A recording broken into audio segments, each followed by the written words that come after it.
అక్కడ శివలింగాన్ని పూజించినట్లయితే విశ్వేశ్వర లింగాన్ని జల పుష్ప ఫలాదివి పూజిస్తే అబ్ద సహస్రకం పూజిత సాక్షాత్ మొత్తం 1000 సంవత్సరాలను పూజించిన ఫలితాన్ని పొందుతాడు.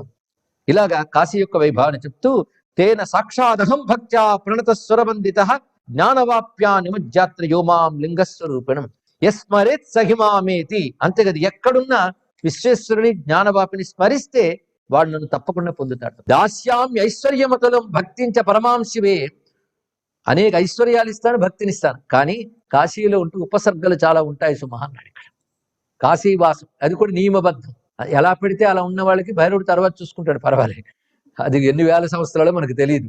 కానీ విశ్వనాథుని కృప కావాలని కాశీలో ఉన్నప్పుడు కొన్ని ఉపసర్గ సహస్రాన్ని, ఉపసర్గలు అంటే విఘ్నాలు, కాశ్యాం వసంతి, ఎవరు కాశీలో వసిస్తారో వారికి ఉంటాయి. కానీ సోడ్వా దాన్ని సహిస్తూ చేయాలి సుమా సాధన. తానంతకాలే అలా చేసినట్లయితే వాళ్ళ